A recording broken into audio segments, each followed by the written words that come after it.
मारपीट व उत्पीड़न से परेशान होकर महिला ने लगाई पुलिस अधीक्षक से न्याय की गुहार। पीड़ित महिला ने घरेलू उत्पीड़न से परेशान होकर पुलिस अधीक्षक के समक्ष प्रार्थना पत्र दिया। पीड़ित महिला ने बताया उसके पति बाहर रहते हैं, ससुराल जनों के द्वारा परेशान किया जाता है एवं घर से निकालने की धमकी दी जाती है। वहीं महिला के द्वारा बताया गया कि उसके पति बाहर रहते हैं लेकिन उससे कोई मतलब नहीं रखता। पीड़ित महिला किसी तरह से मेहनत मजदूरी करके अपने बच्चों का पालन पोषण करती है, लेकिन ससुराली जनों के द्वारा महिला के घर की लाइट पानी के कनेक्शन काट दिए जाने से महिला परेशान हो गई। आज पुलिस अधीक्षक कार्यालय बांदा पहुंचकर न्याय की गुहार लगाई है। ब्यूरो रिपोर्ट रूपा गोयल, बांदा। क्या नाम है आपका? ऊषा धुरिया। अच्छा, किस तरह की समस्या लेकर आई हैं? पति और ससुर नंदे मिल के परेशान कर रही हैं, हमें घर से निकालने की धमकी दे रही हैं। 20 साल हो गया हमें सहते सहते, हमने कभी ऑप्शन नहीं किया।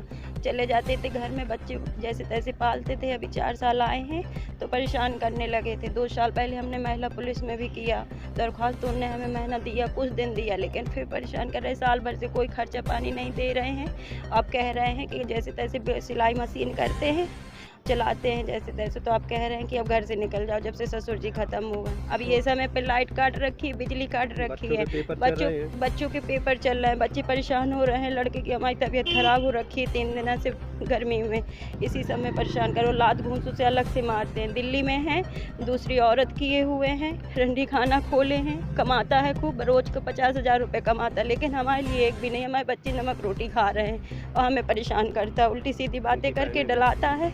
और पुलिस में अगर वो करते हैं तो हमारी वहाँ सुनवाई भी नहीं होती, इस वजह से हम निकाल करते हैं। और मोहल्ले में जाते हैं तो कहीं उठने बैठने नहीं दे रहे हैं, हम किसी को बुलाते हैं तो दिक्कत, कहीं जाते हैं तो दिक्कत।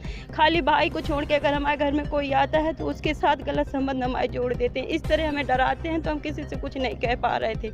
अब ये समय पे ज़्यादा इसलिए परेशान हो गए क्योंकि लाइट और बत्ती हमारी काट रखी थी इन लोगों ने, तो हमें फिर बेबस ऑप्शन उठाना पड़ा। कल हम गए थे तो इन लोगों ने सुनवाई नहीं की। परसों के दिन हमारे बिटिया दमाद आए हुए थे तो नंद को बुला लिया, उससे बहुत गालियाँ दिलवाई इन्होंने, तो फिर हमारे बिटिया दमाद चले गए। तो फिर हमने कल फिर पुलिस को कॉल किया, पहले महिला उसमें किया, फिर गए वहाँ पे हमारी सुनवाई नहीं हुई। ये पुलिस को फ़ोन करवा देता है तो सुनवाई नहीं होती हमारी तबीयत ख़राब है, हम विकलांग हैं, अब नहीं हमसे हो रहा, तो हम कह रहे हैं हमें खर्चा पानी दो। और हमें घर से तो कह रहा है कि माँ का घर है निकल जाओ, तो मैंने कहा माँ का घर है तो हमें रहने की व्यवस्था कराओ या जो कुछ कराओ। इस तरह का परेशान कर रहा है। आज यहाँ किससे मिलने आए थे? आज हमें यहाँ आए थे एसपी साहब से। मुलाकात हुई? हाँ, मुलाकात हुई है। क्या कहा उन्होंने कहा है कि कहते ठीक है आप जाइए, वहाँ पे कोतवाली में आपकी सुनवाई होगी। क्या चाहते हैं आप लोग? हम ये चाह रहे हैं हमारे बच्चों का खाना खर्चा मिले, हमें कायदे से रहने दिया जाए, और अगर नहीं वो घर से भगा रहा है तो हमें दूसरे घर की व्यवस्था की जाए। हम कहाँ जाए बताइए? आज हमारी लाइट की वो